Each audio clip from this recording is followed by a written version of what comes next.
Bienvenue dans Histoire lactée. L'allaitement est un sujet qui suscite beaucoup d'interrogations et dont on parle encore trop peu. Face à leurs questions et à leurs doutes, les jeunes parents se retrouvent souvent seuls. Je m'appelle Anaëlle, la maman d'un petit garçon, et je vous propose de m'accompagner dans Histoire lactée, à travers des témoignages de parents et des discussions avec des professionnels autour de cette aventure qu'est l'allaitement.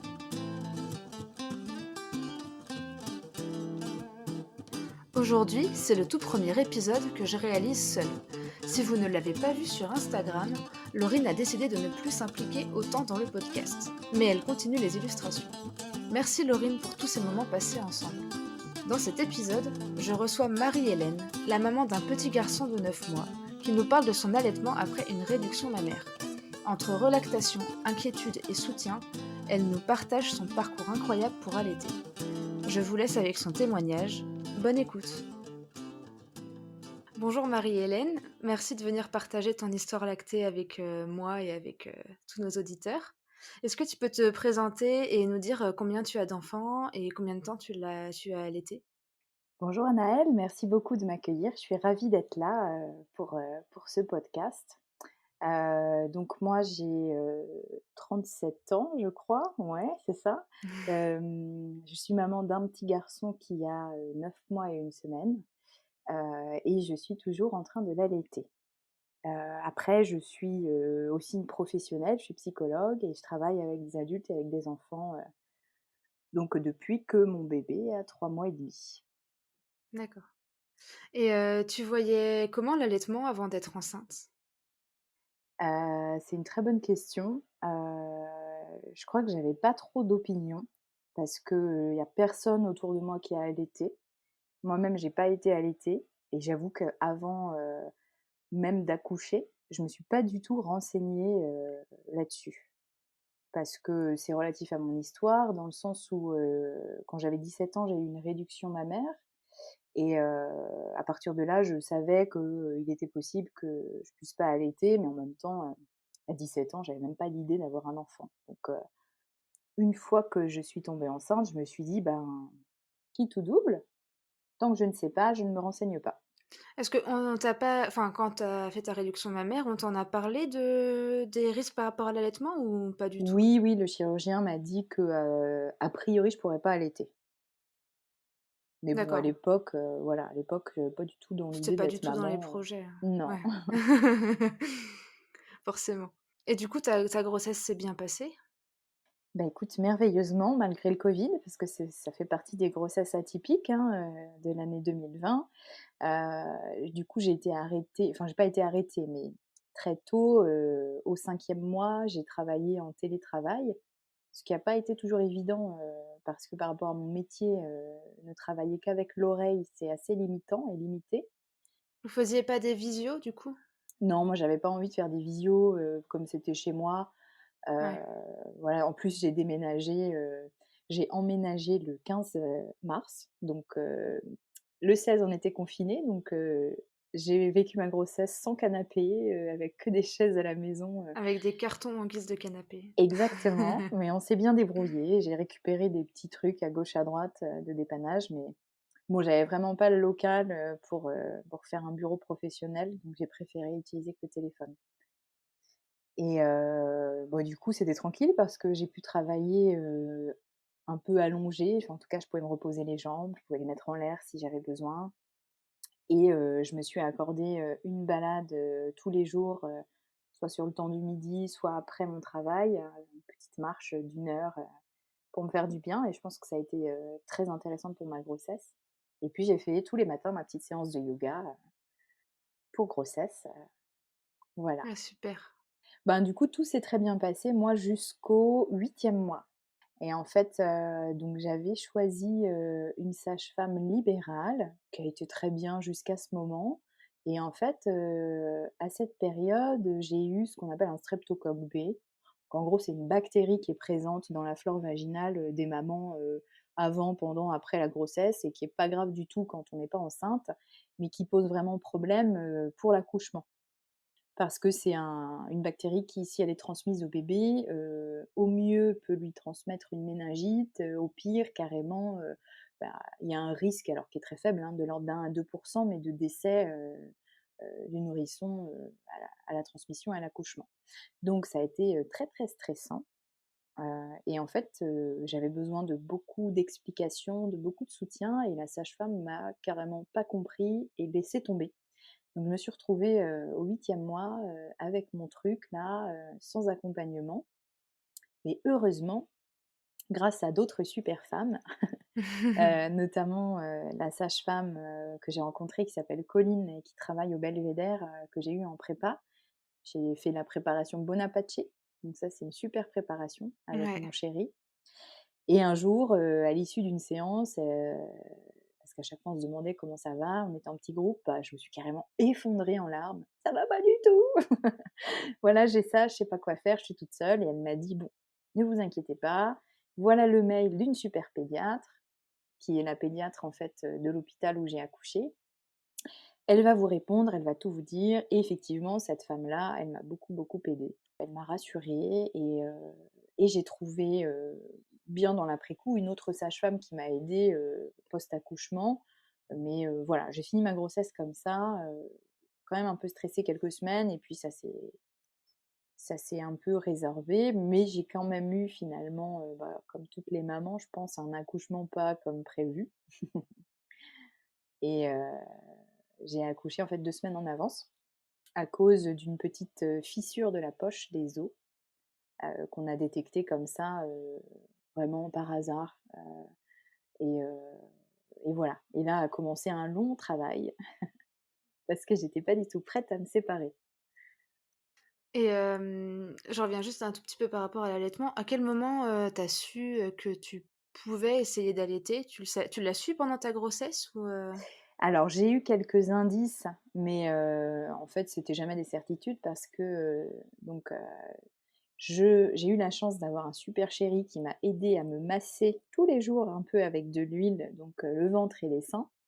Et du coup, sur le 7e mois, j'avais un petit peu de liquide, tu vois, qui pouvait de temps en temps sur un sein sortir un peu. Donc je pense que c'était du colostrum, mais c'était plutôt transparent. Donc là, on était ravis, on s'est dit: «Ah, c'est plutôt bon signe.» Et en fait, c'est vraiment une fois que j'ai accouché et que j'ai donné la tétée d'accueil, que j'ai supposé que ça pouvait marcher. Enfin, en tout cas, la tétée d'accueil a eu lieu. Et puis, je m'en suis franchement rendu compte, vraiment quand le bébé était là et que je le mettais régulièrement au sein. Mais j'avais toujours un doute, parce que je voyais pas le liquide. Et j'ai persévéré quand même sans savoir, en fait. on t'avait pas expliqué comment savoir, si un bébé prenait bien par rapport aux déglutitions, je suppose et aux couches, par exemple? Alors, on m'avait rien expliqué avant. Après, le jour où j'ai accouché, tout le monde a décidé d'accoucher ce jour-là, donc les sages-femmes étaient overbookées. Elles sont quand même venues un petit peu. Elles m'ont expliqué 2-3 trucs, comment mettre le bébé au sein, mais en fait mon bébé, directement, en fait, lui, il savait, donc je l'ai laissé faire. Et par contre, je l'entendais jamais déglutir. J'entendais pas, alors je savais pas si j'entendais pas ou si je voyais pas. Il y a 1 ou 2 sages-femmes qui m'ont dit à certains moments: «Là, c'est bon.» Et pour le coup, moi, je m'en suis rendu compte 1 mois et demi après. Ah oui, quand même un bon bout de temps après. Ouais. Et là, j'ai entendu. Donc je sais pas si, je me suis affinée dans l'observation, s'il a fait plus de bruit, ou si vraiment, il s'est passé quelque chose à ce moment-là. Dans mes hypothèses actuelles, je pense que je devais, avoir des gouttes au début. Parce qu'avec cette réduction mammaire, en fait, j'ai très peu de glandes. Par contre, 1 mois et demi après, en fait, j'ai fait appel à une conseillère en lactation pour m'aider, parce qu'évidemment, j'ai fait du mixte depuis le début.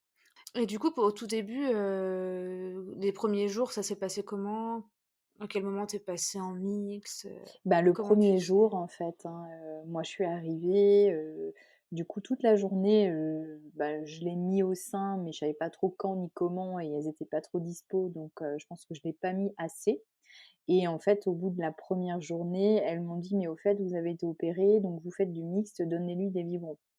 Donc à partir de la première nuit, on est allé chercher des tout petits biberons de 50 ml, et il buvait 5 ml, 10 ml, et au fur et à mesure,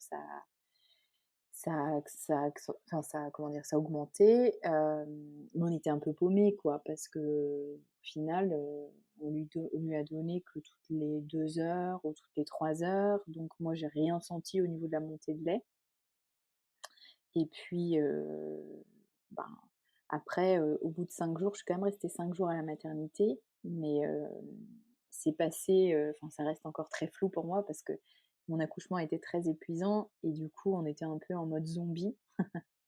Donc on s'est débrouillé comme ça et il prenait de plus en plus de biberons, mais il acceptait quand même le sein. Donc voilà. Après, je pense qu'au début, il s'alimentait vraiment avec le biberon et que c'est au bout de quand même, 2 mois vraiment que la lactation, est grâce, en fait, à tout ce que j'ai fait avec la conseillère, notamment, à partir du moment où j'ai tiré du lait, où D'accord. ça s'est mis en place. Oui, donc il y avait pas de enfin, au début, c'était vraiment, entre guillemets, «un allaitement, de réconfort» peut-être un peu, puis Ouais, peut-être je un pense. début de maintien de Je pense très mmh. honnêtement, dans l'après-coup, par rapport à tout ce que j'ai pu, constater, apprendre, découvrir, que, la montée de laine n'a pas fonctionné et qu'elle a vraiment eu lieu, quand j'ai loué mon tire-lait et que j'ai fait la super stimulation, qu'on appelle power pumping, Mmh. avec les conseils de la consultante où là, j'ai simulé en fait d'avoir un petit bébé qui tétait toutes les 20 minutes quoi. Heu Ouais. Parce qu'en fait, c'est ça, normalement, Oui, la l'arrivée du réalité. bébé, Ouais. mais je savais pas et ben, voilà, on n'a pas été bien accompagnés. Du coup, effectivement, le mettre toutes les 2 ou 3 heures, ça a pas fonctionné. Oui, c'est vrai qu'en plus le personnel, déjà qui est pas forcément toujours bien formé par rapport à l'allaitement en maternité, mais en plus avec ta particularité de, bah, de la réduction mammaire, en Ouais, fait, ça doit être encore plus difficile pour eux de savoir, bah, nous, comment se positionner, en fait, par rapport à ça. ce qui a vraiment manqué pour eux, c'est le temps. En fait, il y avait pas le temps, il y avait trop de mamans qui avaient accouché et je pense qu'il y avait des mamans en grande difficulté.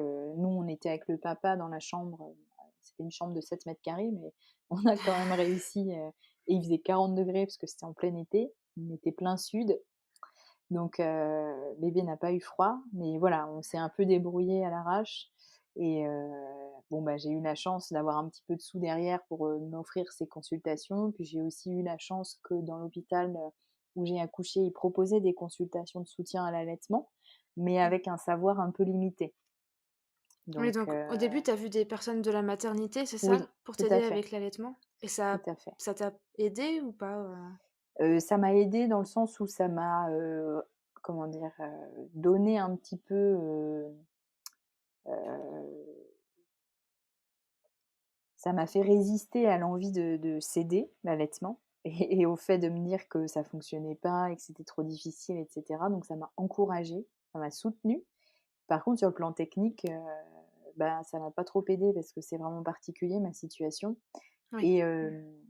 là où je pense que ça a péché et où elles auraient pu faire mieux si elles étaient mieux formées, c'est du côté du tire-lait. Parce qu'en fait, moi, j'ai découvert le monde, du tire-lait et il y a plein de tire-lait différents. Il y a du simple pompage, du double pompage et en fait, il y a les fameuses tétrelles qu'on met sur le bout du sein et la tétrelle, si elle est pas la bonne taille et bah, ça sert à rien. Surtout quand il y a besoin de stimuler parce que Mmh. une maman qui a un bébé qui entretient bien sa lactation, je suppose qu'elle a pas besoin enfin, pas forcément pas besoin, mais ça peut être plus facile de réussir à tirer avec, une mauvaise tétrelle. Mais pour Ouais. une maman qui a besoin de stimuler vraiment, bien le sein, c'est clair que pas Eh avoir le oui. bon tire-lait, En fait, ça dépend de l'usage. Le tire-lait, souvent, les mamans, classiquement, elles l'utilisent pour, se libérer, elles, un peu, se désengorger et éventuellement, mettre des bibes de côté pour la nounou, mmh quand il y a mh. beaucoup de lait. Mais moi, c'était pas ça du tout parce qu'au fond, j'ai quand même très peu de lait quand je tire mon lait, même avec toutes ces stimulations. C'est-à-dire qu'au tout début, je tirais, avec la mauvaise tétrelle, j'avais rien du tout. Après, j'ai eu 5 millilitres, donc c'est vraiment rien. Quand tu vois qu'il y a des mamans Oui. qui tirent, 200, en 5 minutes, bon et après toutes ces stimulations, j'ai fini par avoir 90 ml en 3 tirages de 10 minutes en une journée complète. Donc ça a été mon maximum, D'accord. en sachant que j'ai bien pu observer que la fatigue, joue un rôle majeur. Plus tu es Mmh. fatigué, moins tu as de lait. Et je suis passée de 5 ml avec mes tétrelles en 24 à 90 avec mes tétrelles en 16 et 17 parce qu'il faut savoir que les tétons et les mamelons font pas toujours la même taille, des Ouais, 2 on n'est pas côtés. symétriques. Non, et qu'au fur et à mesure du temps, ça peut évoluer aussi. Ils peuvent un peu grossir, un petit peu maigrir, enfin voilà. Donc ça a été un long parcours au fond et une adaptation permanente, des découvertes permanentes aussi. Mais surtout des belles rencontres parce que j'ai réussi tout ça aussi, grâce aux rencontres que j'ai faites, au bon moment. Oui, grâce au soutien et Tout à cetera. fait. C'est primordial, je pense. Ouais, ouais, ouais, ouais. Et du coup, qu'est-ce qu'elle t'a proposé l'IBCLC, la constante en lactation IBCLC quand tu es Alors, allée la eh voir? bien, elle m'a dit: «Mettez votre bébé au sein tout le temps, vous lui proposez, vous verrez s'il prend ou s'il prend pas et dès que vous ne le mettez plus au sein, vous tirez votre lait». Donc en gros, au bout d'un mois et demi, parce qu'avant, ben, je savais pas trop comment faire, eh bien jusqu'au troisième mois, j'ai passé ma vie avec mon bébé au sein et le tire-lait au sein. Donc c'était, très épuisant et très fastidieux parce que j'avais pas du tout de vie. Oui. Mais voilà, c'était mon désir d'aller au bout. J'avais le choix, hein, j'étais pas du tout obligée.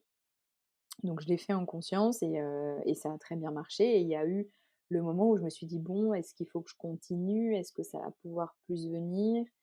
Parce que quand on a une réduction mammaire, il y a 2 choses, en tout cas dans mon cas, parce que c'est à l'ancienne mode, donc j'ai eu, beaucoup de glandes de retirées, beaucoup de poids d'enlevés et j'ai eu une ouverture complète en fait, sous les seins, autour du mamelon, en dessous aussi, donc en T ça s'appelle et du coup, en enlevant les tétons, les canaux lactifères ont été coupés.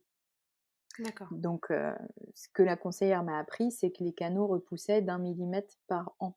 Donc comme ça faisait 20 ans, c'était quelque chose qui m'a beaucoup encouragée quand elle m'a dit ça. Oui, donc c'est vrai que ça t'a permis d'avoir, bah, du coup, plus de canaux qui ont pu repousser, je suppose et Et j'ai pu observer grâce au tire-lait que j'en avais, 3 ou 4, qui marchaient très bien sur chaque, sein. ah Ce oui, qui donc c'est pas mal. bah, ce qui est la moyenne en fait, même, Mmh mh. sans intervention, certaines mamans, n'en ont pas plus. D'autres peuvent en avoir beaucoup plus. Je me souviens plus du chiffre maximum, je crois que Ah, c'est j'en autour de ai 8 aucune ou idée, 10, ouais. ouais. Et donc voilà, je savais pas trop tout ça, ça se fait un peu dans le flou, hein, donc faut se faire confiance, faut persévérer, faut s'encourager et bah, elle m'a beaucoup aidée à ça, cette consultante. Puis, voilà, se soutenir, trouver du soutien, Oui et alors les éventuellement vers, des associations, éventuellement, je sais pas si tu t'es tournée vers ça ou pas? oui, j'ai découvert, mais assez tardivement parce que c'était au mois de novembre, donc mon bébé avait, presque 4 mois. Dans ma région, il y a une association, qui s'appelle Graines de parentalité maintenant D'accord. et qui est composée de bénévoles, diverses qui accompagnent, à l'allaitement, à la diversification alimentaire, au portage et à l'hygiène. OK, super intéressant. Tout à fait. Mais malheureusement, ce qui m'a manqué, c'est que tout est tourné autour des mamans qui ne travaillent pas et donc bah, l'accompagnement quand on travaille est limité. Parce Ouais. que, voilà, il y a des choses que du coup quand on travaille pas, on vit pas et qu'on peut pas trop accompagner donc je pense que c'est la branche à un peu explorer, dans cette association, mais qui est déjà très bien comme elle est et après, bah, il y a eu pas mal de podcasts, hein. Il y a eu les podcasts, bah, les tiens et puis j'en ai entendu un peu d'autres, donc ça m'a bien aidée et j'ai beaucoup lu. En fait, j'ai lu, il y a une sage-femme qui s'appelle Ina May Gaskin, qui a Mmh. écrit des 2 bouquins que j'ai lus moi, c'est «L'accouchement au naturel» et «L'allaitement au naturel». Donc je me suis beaucoup inspirée de ça, j'ai lu pas mal d'articles de la Leche League, je suis allée sur Facebook, qui m'a bien aidée. Il y a, notamment, un groupe sur, enfin plusieurs groupes sur l'allaitement maternel, un groupe sur le tirage de lait, où là les filles elles ont été exceptionnelles parce que c'est elles qui m'ont fait comprendre, les tétrelles, le bazar, tout ça. Ouais, il y a des groupes fantastiques, Ouais, pour des sujets où on n'a pas forcément accès, tout à facilement fait. à l'information, c'est Et génial. là, elle te proposait de filmer, en train de tirer ton lait, de haut en bas sur le côté, puis elle te disait: «Ouais, c'est trop grand, c'est trop petit, là, c'est bien». Ce qui m'a permis de me régler, à savoir jusqu'où je vais, quand est-ce que je m'arrête, pour pas que ça devienne non Mmh plus, mh. obsédant tout ça et de comprendre, ben, où est ma limite avec cette réduction. Et du coup, tu as recommencé le travail comme tu, le disais, Oui. juste avant. Quelles sont du coup les journées types, à la fois quand ton bébé est avec toi toute la journée et Ouais. quand ton bébé est pas là ou qu'il est gardé enfin, quand tu es pas là et que le bébé est gardé, par exemple? Alors du coup, ça a évolué puisque une fois que je me suis vraiment mis à l'allaitement, il faut savoir que, les besoins de tétée en fait, sont évolutifs. Donc, plus il est petit, plus il tète. Donc, au tout début, c'est au moins, ça peut aller jusqu'à 24 fois puisque c'est toutes les heures, donc jour et nuit.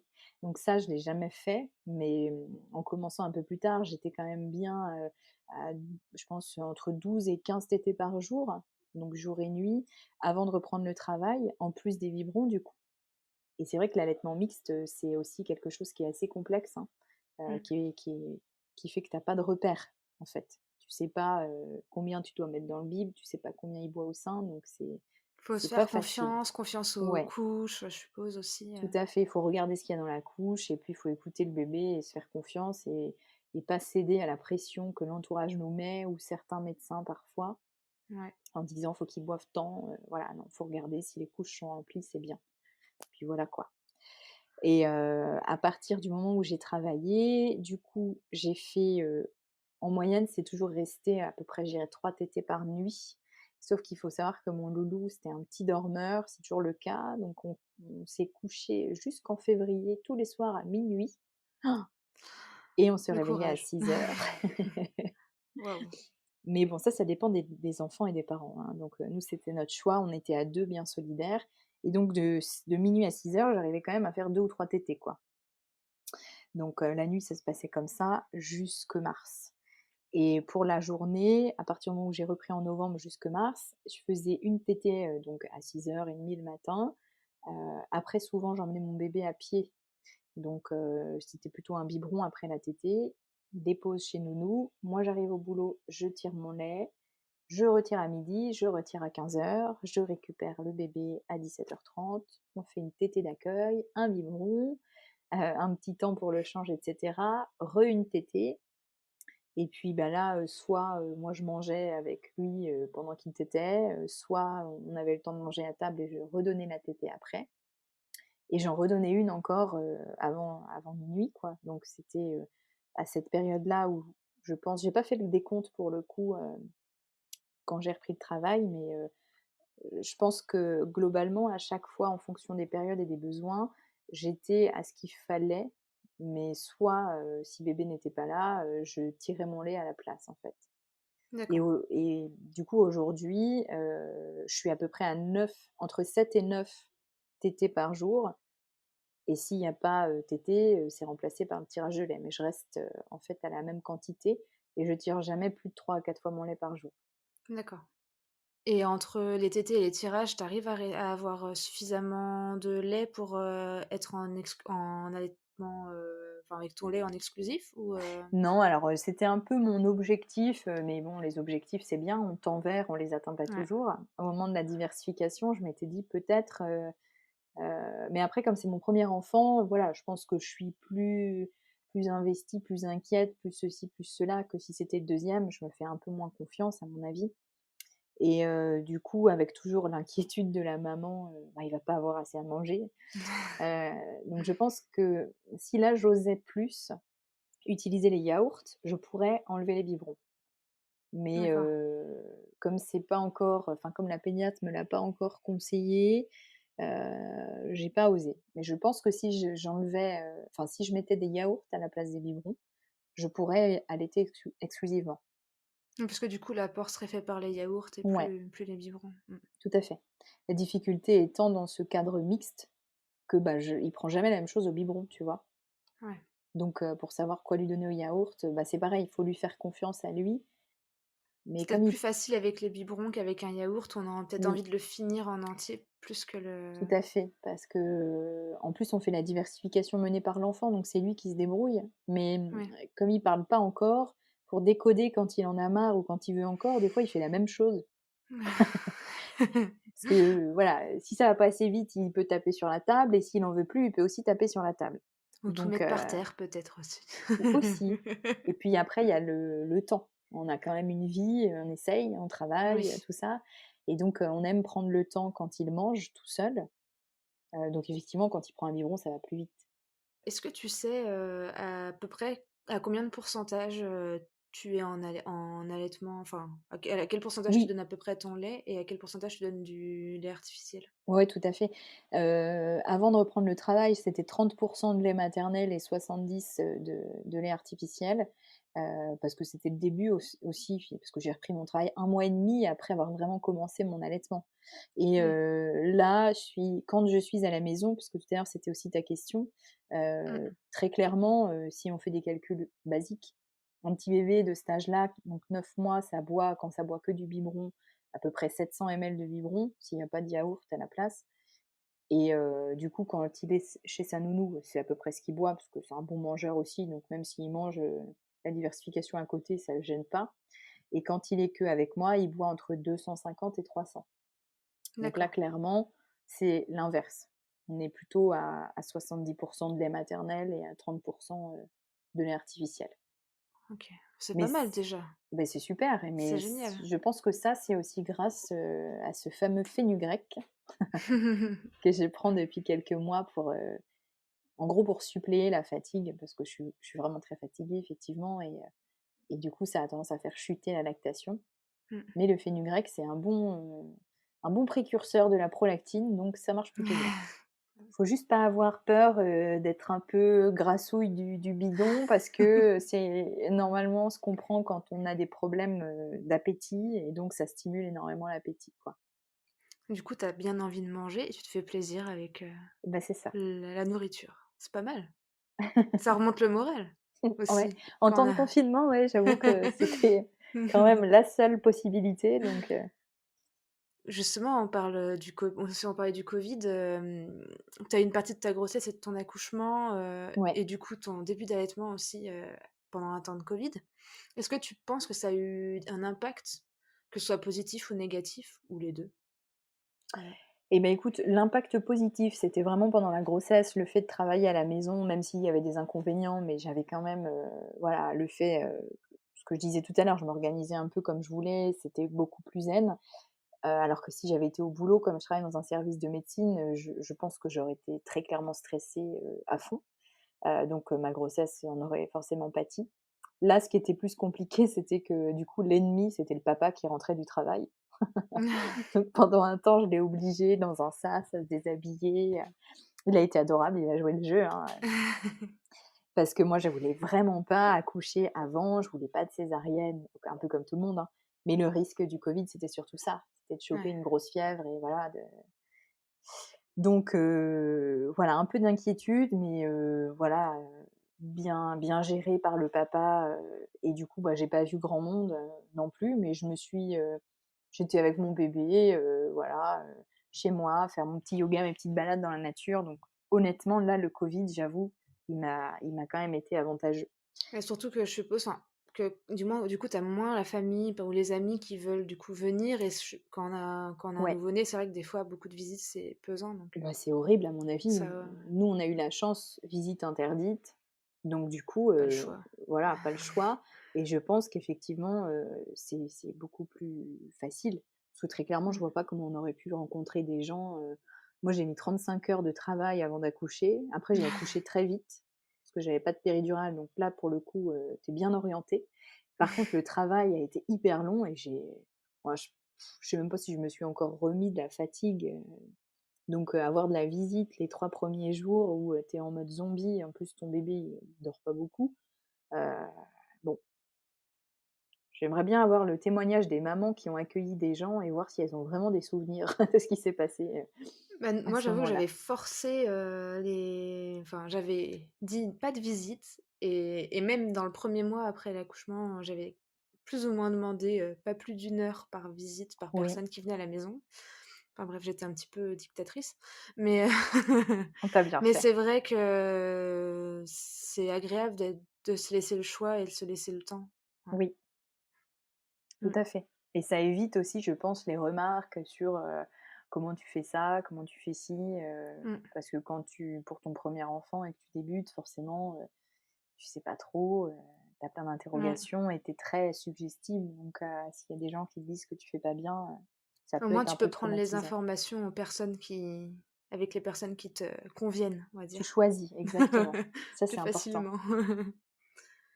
Et oui, et du coup, tu trouvé des points négatifs au Covid? Ben, après, j'avais un peu peur qu'on m'oblige, pardon, à accoucher avec un masque parce qu'il en avait été question et que le papa ne puisse pas venir. Ouais. Mais en fait, bon, de toute façon, le masque, je pense que je l'aurais arraché, hein. Mais le papa a pu venir et ça, c'était super. Mmh Ça, mh. c'était vraiment une grosse inquiétude, mais on est tombé dans le bon créneau parce qu'en fait, j'ai accouché au moment du déconfinement et avant le reconfinement. Oui, Donc tout s'est bien goupillé.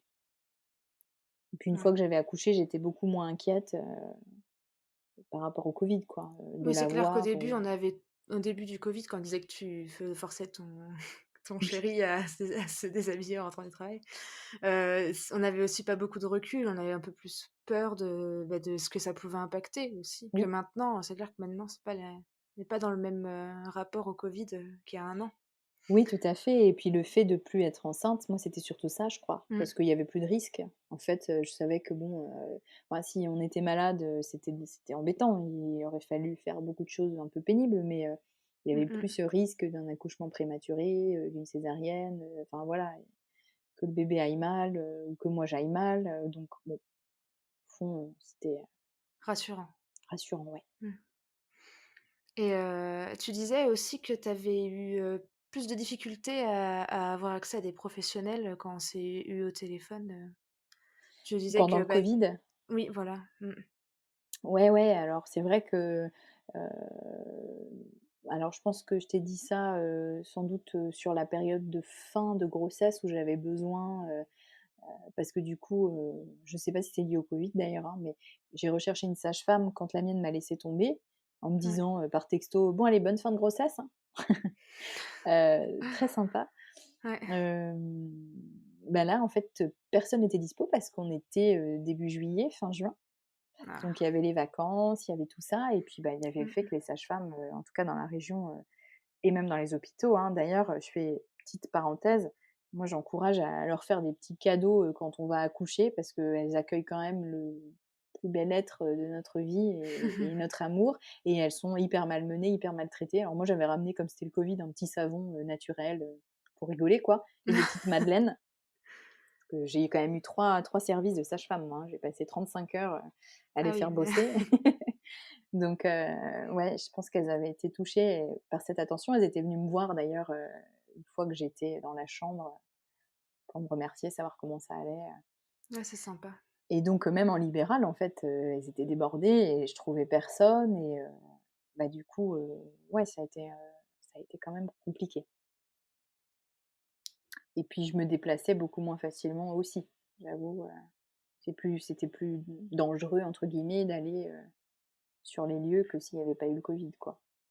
Et puis du coup, tu pouvais enfin, en tout cas pendant ta grossesse, tu pouvais pas avoir de rendez-vous par visio, mais après, je suppose que tu as pu avoir des rendez-vous en visio, Alors j'ai eu quand même quelques rendez-vous en visio, avec la 1re sage-femme, mais je trouvais ça quand même moins bien parce que c'était pour les préparations, donc elle me faisait un peu des cours théoriques, mais moi j'avais plus besoin de trucs pratiques, de rencontres, notamment parce que j'étais toute seule à la maison, pour tout quoi en fait, pour la vie mmh du mh. quotidien et le travail. Donc je pense que ça m'a manqué quand même un peu la rencontre, humaine. Oui. J'ai compensé avec la nature et le yoga, mais si j'avais pas eu ça, je pense que ça aurait été difficile. Ouais, c'est pas pareil. Mmh. Ouais, ouais. Et du coup, quel est ton projet pour la suite de l'allaitement? Bah, écoute, moi, au début, je me suis dit, «Je prépare rien, parce que je sais pas si je vais pouvoir allaiter, donc ben, on verra». Donc forcément, ça a été la course quand j'ai accouché. Mince, je peux allaiter, comment je fais? Donc voilà, ça a été jusque-là comme ça. Ah et donc je me suis dit: «Bon, bah, je vais tenter d'allaiter comme je peux, idéalement jusqu'à la diversification pour tenter, l'exclusif». Bon alors j'ai tenu, par contre j'ai pas fait l'exclusif, mais j'allaite toujours. Après je me suis dit: «Bon, je connais un petit peu le développement des bébés sur le plan psychique, donc je me suis dit: «Ce serait quand même bien que j'arrive à allaiter au moins jusqu'à 1 an pour passer, la fameuse angoisse de l'étranger à 8 mois, les angoisses de séparation». Donc je me suis dit: «Ben, là, je suis en train de me dire: «Bah, jusque 18 mois, ce serait pas mal», puis en fait, dans l'idéal, si je peux aller jusque 3 ans, parce que c'est à peu près 2 ans et demi, 3 ans, l'âge du sevrage naturel, en tout cas les Ouais, prémices, parce les que ça peut quand prémices, même ouais. aller, jusque Jusqu'à 7 ans. 7 ans, ouais, c'est Ouais, pas tout à fait. il y a du temps. Mais ça, j'irai pas clairement, parce que c'est un vrai investissement et que, bon, moi, je suis pas une toute maman, hein, je suis aussi une femme et que j'aime bien avoir des trucs de femme à côté. Donc jusque 7 ans, je trouve que ça me prendrait trop de temps perso. Mais jusque 3 ans, ce serait mon idéal. Après, je suis prête à remettre en question parce que je crois qu'avec l'allaitement, faut vraiment pas s'obliger à quoi que ce soit et il faut rester souple en se disant, «Tant que je peux, je le fais, tant qu'il y a du lait, je le fais, tant que mon bébé a envie, je le fais, puis si un jour, lui ou moi, on n'a plus envie, bah, on arrête, quoi». Mmh mh. Après, bon, Je pense que voilà. c'est comme pour tout dans la parentalité, en fait. Mmh, C'est ce que je disais, en tout cas moi, à ma famille, c'est par rapport à l'allaitement ou à toute autre chose, bah, je pars de ce que j'ai envie et puis comme pour le portage, je te disais au téléphone, oui, bah, je peux pas porter parce que j'ai trop mal au dos, enfin, je peux plus porter, parce que j'ai trop mal au dos. Bah, j'ai tenu le plus longtemps que je pouvais et quand je me suis pas obstinée au moment où j'en pouvais plus, quoi. voilà. C'est-à-dire qu'il faut pas que le plaisir se transforme en souffrance Mmh. et il y a un moment où il faut accepter ses limites, parce que c'est important aussi de montrer ça à notre enfant, hein, qu'on est Mmh. limité, on n'est pas tout puissant. Et que, bah, on fait avec ça et du coup, bon moi le mien, c'est un super bébé téteur, qui ne s'arrête jamais de téter si tu ne lui enlèves pas le sein. Donc je suis pas persuadée qu'il décide de lui-même d'arrêter et bah, ça ce sera à mon avis, mon prochain, challenge, quand moi j'aurai envie d'arrêter, parce que c'est pas sans ambivalence, c'est que du coup tu as envie mais en même temps tu as pas envie, Mmh. Il hein? faut Un être peu prête. comme voilà, un peu comme tout dans la maternité et la parentalité. Donc on verra. J'y pense pas encore, mais j'ai tendance à croire qu'à mon avis, ça se terminera comme ça et puis, bah, on verra, hein, là, pour l'instant, tout va bien, si j'arrive à continuer de me reposer un petit peu, un minimum, ça devrait tenir et puis, voilà, j'essaie de voir un peu au fil de l'eau et surtout de rester dans un principe de souplesse et d'adaptation. Ouais, c'est cool. Mmh. C'est important, c'est Oui, vraiment c'est important. important, oui, je suis d'accord. Pas que ça devienne une torture, Ouais, tout bah, tout ouais. doit être, tout dans la vie, en fait, devrait être adaptation, Mmh. Bah, pour c'est un peu qu'on ce que aille au mieux, nous quoi. Mmh. tout à fait. Puis c'est un peu ce que nous apprend, le Covid, quoi, hein. Oui. Il faut trouver, des façons de faire, différentes, Mmh mh. à chaque fois, en fait. Et du coup, bon, tu quand même une bonne battante, pour, réussir à allaiter avec, C'est toutes ces gentil. difficultés et tout. Puis en plus, entre guillemets, tu as refait une «relactation» aussi. Tu avais Oui, pas tout à vraiment fait. induit la lactation, donc Mais ça, c'est c'est plein d'espoir parce que du coup, oui, moi, je savais pas que, ben pardon, j'ai perdu une oreillette. Bah, en fait, quand on est maman adoptante, si on adopte un petit bébé et qu'on n'a pas eu de grossesse et ben, on peut l'allaiter oui, grâce aux stimulations tire-lait et ça, j'ai découvert ça, je trouvais ça extraordinaire. ouais, c'est dingue. Ben ouais. Et on le sait tellement pas. Enfin, je Ben me non. demande si la plupart des mamans qui, adoptent ou des mamans en couple, par exemple, qui ont des enfants, si elles savent qu'elles peuvent allaiter sans avoir eu de grossesse, en fait. Et puis moi, je pensais même aux couples, homosexuels, de Ouais, femmes, où il y en a une qui pourrait porter le bébé et l'autre qui pourrait l'allaiter, tu ouais, vois? clairement. Donc vraiment, même dans ma pratique professionnelle, tu vois? Parce que je me suis axée quand même depuis quelques années sur plutôt, la parentalité, la périnatalité parce que j'aimais bien ça. Bah, j'ai découvert ça grâce à ma grossesse, en fait et à mon allaitement. Mmh mh. Donc heu, donc c'est chouette. L'allaitement est un sujet vaste. Oui, très instructif et très riche. Et hem et du coup, avec toutes tes difficultés, pour la mise en place, est-ce que tu as trouvé que ton entourage était soutenant par rapport à ça? Bah, surtout mon chéri. Là, c'est clair que sans lui, autant la grossesse que la maternité, l'allaitement, la diversification menée par l'enfant aussi, hein. On est vraiment une équipe, là, tous les 3 depuis le début, en fait, hein, et ça, je trouve ça magnifique et c'est Ouais. vraiment, envers lui que j'ai le plus de reconnaissance. Après, c'était beaucoup de professionnels parce que, du coup, le covid a fait quand même que, ben, on était coupé des amis, de la famille. Ça avait certains avantages, mais ça a eu quand même beaucoup d'inconvénients parce que ben, du coup, tu es assez seule. Après, bon, autour de moi, j'ai, très peu de mamans, j'ai quelques copines qui ont allaité, mais pour elles, un allaitement long, c'est 2 mois, comme Ouais. chez la majorité Mmh. des gens. Et donc, bah, j'ai une super copine qui m'a dit: «Oh super, bravo, félicitations», qui m'a bien encouragée, dans les moments difficiles. Heu et puis les autres, c'était un peu: «Bah, ah bon, mais quand est-ce que tu vas arrêter?» Alors, bon, comme beaucoup de mamans maintenant, je dis: «Bah, c'est 18 ans, je pense que c'est pas mal, C'est une bonne réponse. Ouais, ouais, l'humour, c'est quand même pas mal, dans ces moments-là. Ouais, ça Mais dédra ça casse la tension et tout à fait. mmh mh. Même à mon boulot, hein: «Ah bon, tu l'allaites encore?» En plus, c'est des femmes qui ont pas le même âge que moi, qui sont des générations supérieures, qu'on a forcées à allaiter et donc qui ont pas aimé ça. Et donc c'est vraiment, complètement inverse à ce qu'on vit aujourd'hui, où il y a Mmh mh. plutôt, une recrudescence de l'allaitement. Puis on Et commence à pouvoir plus avoir accès, aux informations aussi grâce aux exactement, réseaux sociaux. Enfin, oui, personnellement, je pense que j'aurais jamais pensé à allaiter si j'avais pas suivi des personnes sur Instagram. ouais.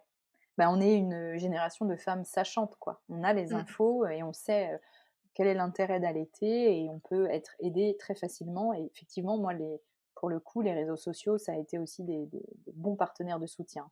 Même des Mmh. mamans inconnues. Je me souviens d'une maman, parce que du coup, j'avais aussi un groupe pour mamans allaitantes avec réduction mammaire. Je sais plus le titre exact, mais je pourrais te le redonner si tu Ouais, veux. je veux bien. Et bah, une fille super cool, qui a bien voulu me parler, me raconter sa vie, me filer, une vidéo d'elle avec, parce que j'ai oublié de le dire, mais pour relancer ma lactation, j'ai aussi utilisé un DAL, donc un dispositif d'aide à la lactation. Oui.